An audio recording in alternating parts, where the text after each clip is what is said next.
Welcome to the Fire and Earth podcast with your hosts, Jason Mefford and Kathy Gruber. Fire and Earth, giving you the keys to unlock your limitless potential. Hey everybody, Kathy Gruber here, your co-host of the Fire and Earth podcast. Welcome to our show today. Really excited to be here with you. And I'm Jason Mefford, and today we're going to do a little shorter segment, but it's about something that's really important. So today we want to talk a little bit about perception. Ooh, like ESPN ghosts? Well, it could be. I don't know. I don't think that's where we're going, though, right? Oh, okay. But Kathy, I know you've been working on, presentation with a very big global company. And so we thought we'd just share a couple of little things that you're going to be talking to them about so that all of our podcast listeners get to know it too, because perception really is important. In fact, it's one of the most important things that you can actually keep or have, right? Right, absolutely. Well, I mean, so many people have said there is no reality, there's only perception. And what's hilarious is I thought, I wonder who said that originally. And I Googled it because, that's got to be truthful. And there's some, ancient philosopher that said that, but it keeps repeatedly getting credit to Dr. Phil. Oh, really? All these memes of like various backgrounds with Dr. Phil, and there is no reality, there's only perception. He didn't coin that phrase. I don't think he did, but yeah. But it's just kind of funny. It's like, I was just on that.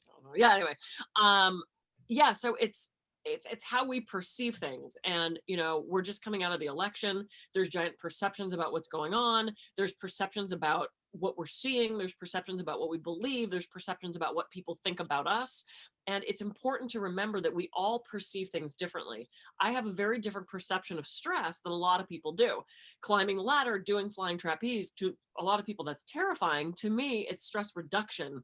And so we have a different perception of what stress is. We have a different perception of what is happening around us. And that can cause communication problems, relationship issues. People say, I didn't see it that way. It's a perception thing. And I think to the extent that we can expand our perception and also understand that other people have very different ideas of what is happening, what is, I think we're going to have better communication and better relationships, better leadership, if we can remember that stress and everything around us is simply our perception of that thing. Well, it's interesting because this this really kind of ties back to a lot of the other episodes that we've done around stories or around beliefs, right? Because again, usually our perceptions are based on our beliefs, and they are the stories that we are telling ourselves, right? And so that's why, again, two people, I mean, this happens all the time. And even in banal kind of situations, right? Two or three people are standing at an intersection. They watch a car crash happen. Now, all three of those people saw the same event, but because they all come from different perspectives, they see it slightly differently, right? And so again, it's important, especially like you said, as a leader, it's important to realize your perspective is not the only perspective. Yeah. And it's interesting because I've heard, and I don't know that they use this term anymore. I'm not out in corporate America anymore, but what are the optics on that? How are people going to perceive what we do? I have a coaching client who's upset because her boyfriend was going through videos on his phone, came to one with a girl and said, oh, you don't need to see that one. And she said, well, why? And he said, well, I know you don't like her and you're just going to get mad. Well, that looks terrible because it looks like he's hiding something. He swears he's not hiding anything. And she's all upset about this. And I'm thinking, of course you are. I'd be upset too. If it's truly nothing, the optics of that, the perception of that is that you're hiding something. If there's nothing there, show me. If you didn't steal the cookie, let me see what's behind your back. So it is that perception of things. Cookie's not there anymore. It's just crumbs. Hello, clearly you ate the cookie. So it's about how other people view things and how, because we have to bring our animal reference in. It's the 5 blind men and the elephant. Depending on what part of that you're touching, it's a rope. No, it's a, I don't remember what they all said it was. Well, I think a tree stump, right? Because one was on the leg. It's a rope. What was the trunk? Was a hose or the tusk? Everyone's going to have a different perspective. And also there are sometimes things, and I have to tell the story, there are sometimes things that other people see, they have knowledge that we don't. So we make assumptions about things. And I, I tell the story during my communication talk. So I was sitting in an intersection. There was a big SUV in front of me, little woman, big SUV. I'm already making judgments on that, right? Mm-hmm. And I get to the stop sign and I'm sitting there and I'm waiting and I'm waiting and I don't see anybody. So I give a little beep and I'm waiting and I'm waiting. So I say, it says stop, not park, which doesn't, she can't hear, but it makes me feel better. So I'm waiting, still sitting, I'm like, my God, woman. So I'm yelling at this woman in the car and I go, beep. And then I say something my dad always used to say, make a decision, lady, even if it's wrong, which she can't hear, but it makes me feel better. And so I'm sitting there waiting and I'm waiting. And finally she makes this turn and I see there was someone crossing the street in a wheelchair. Mm-hmm.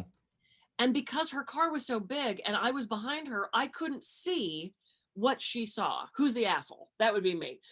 So it's like, how often are we making a decision or we're having a knee-jerk reaction or we're doing or saying something based on our perception when we don't have all the information. And this is why I love transparency in corporations. If you're merging, if you're making decisions, explain why. Because if they don't know why, they're not going to go along with you on that. They're going to wonder if there's something insidious happening or why is he doing that? This is why I love information and I love asking questions. What is the motivation behind that? Why should I do that? Why should I not do that? And then we can make an informed decision from fact, not feeling and perception. Yeah. Well, which is important. And like you said, the, that story that you share about the big SUV in front of you, right? You didn't have all the same facts that the lady in the SUV had. And so obviously that's why she wasn't turning, right? But I love too what you said, because I think a lot of times when we get to that knee-jerk reaction, we're the one that's the asshole, right? Because a lot of times we're jumping to conclusions, we're believing things are a certain way without all of the information, right? And so that's why, as being a leader, one of the most important things you can be is curious, so that you're trying to understand, oh, well, that's interesting, Kathy. Tell me why you feel that way, right? Because again, you may now tell me something that I had no clue of, I had no perception of. And so again, something that can seem rather banal is not to certain people, right? And so I used to see this a lot in the corporate world with things like, sometimes I'd have to do sexual harassment investigations, right? And somebody makes a little joke, it's funny. In a regular situation, it's nothing, right? It's really nothing. But the problem is that they don't realize maybe that other person in the room has been the subject of either prior harassment or maybe has been raped or some sort of sexual abuse. And so from that other person's perception, it's a lot bigger deal. And once you understand that, then you can actually interact better with those people. And it's so difficult because you never know what someone's perception is going to be. And it's so hard. And we don't want to have to spend our lives walking on eggshells. I'm the first one to say a dirty joke. I'm the first one to make, I know. And it used to drive me crazy because I used to hang out. I worked for a company that helped with like auto buying and stuff like that. It was the first to do this like pre-negotiated price on an auto lot. So it was me and like a bunch of male salesmen, and they'd be and this was ages ago. This was before we had harassment or harassment. It was just boys group, and they were in the lunchroom talking, and there's and I'd come in and they'd stop, and I'm like, what? Fucking tell me, like, what's the joke, and because I enjoy that as a female. I love that, but it is about perception. They were doing a construction project next to my office. They had torn down a building. They put up this big BevMo, and there was all these construction guys there. Well, every day I had to walk back and forth past this construction site. Now, this was maybe 10 years ago, so I was a little more conscious of women's rights, as I'm happy we are. But, I stopped the foreman one day and I'm like, so, how's it going? When are you guys going to be done? Do you need any water? Because I love talking to people. And he goes, oh, it's doing great. He goes, I'm so sorry. The noise is probably driving you crazy. I said, no, but I really do have an issue. And he goes, oh, well, he had a clipboard, so I knew he was the foreman. And he said, well, tell me what's going on. And I said, I walk past here 2, 3, 4 times a day, and I walk past your crew, and I'm really disappointed. I've not gotten one cat call. I've not gotten one whistle. I'm really starting to feel bad about myself. Like, am I ugly or something? Like, do I not look? And he just like, he called for a second, and then he started laughing. And he's like, I'll talk to the guys. I went, thank you. I said, as a woman, I expect a little bit of attention. So the next day I walked out of my office, out to the car, and all of a sudden I hear, woo! And just this foreman. And I went, thank you. And the guys working on the site were appalled. I know, because he didn't let him in on it. He was just catcalling. It was hilarious. But it's like I'm that kind of person that I love that. I thought it was funny. It was hilarious that I had that. I love making people laugh. I knew that I could joke with this guy and it was going to be okay. I'm very good at picking up on those cues. Another foreman, or like I've joked with nurses who do not think it's funny.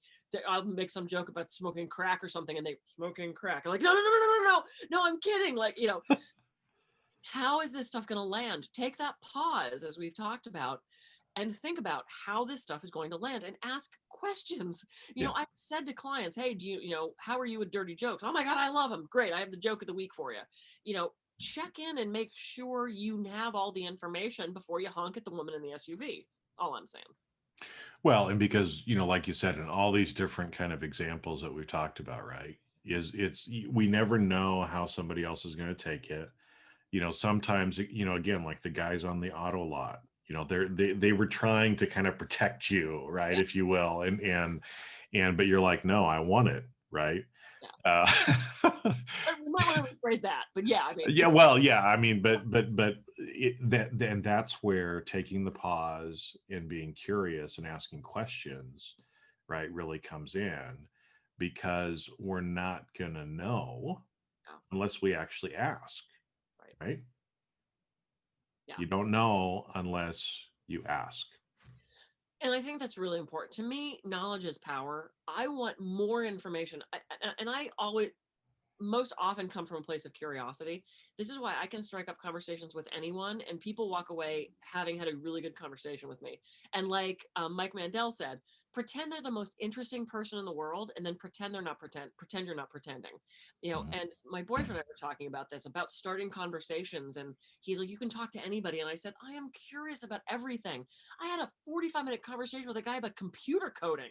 I don't give a flying shit about computer coding, except to the extent that it was such a cool conversation because I didn't know anything about computer coding. It's so out of my realm of reality. I wanted to know that. I recently had a medical procedure, and it said, I had a colonic. It was fun. I have a beautiful colon, apparently.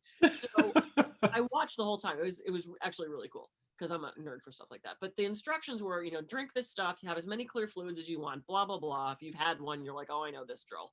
And it said, no dairy, no coffee, no alcohol, nothing red. And I went, why no alcohol? Like, if I'm going to have white wine, it's clear liquid.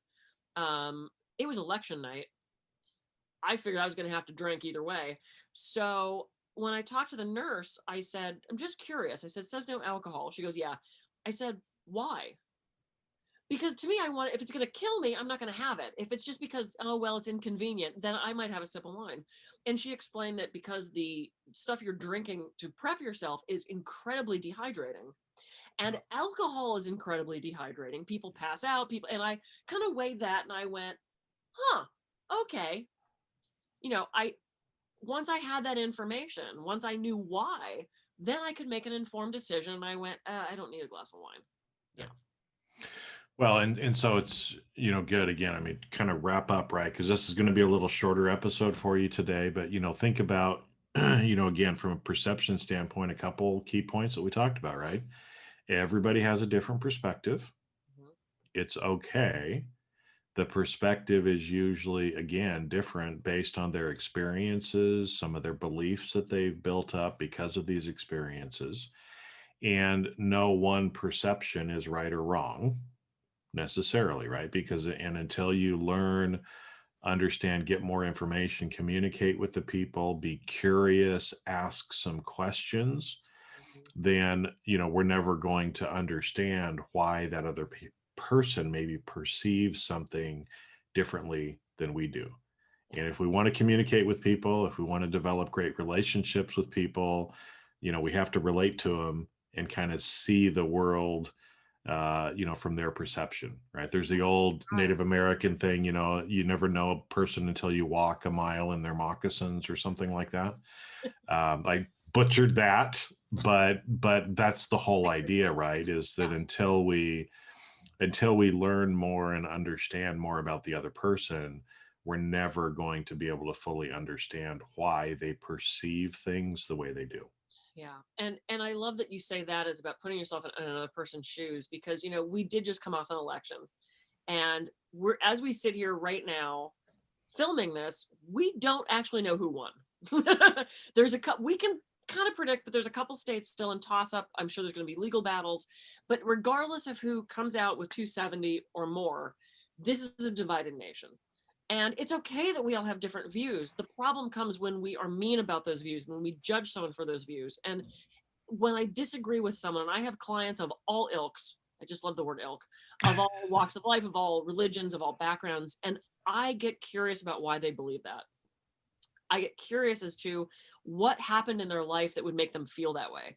And when I'm coaching people and they're having trouble with a spouse, or they're having trouble with a parent, or, I say, can you look at them and see why they might have that view, why they might have that behavior, what might have happened that makes them feel that way, and really shifting that perspective so that you can have compassion and empathy, better understanding, and better communication.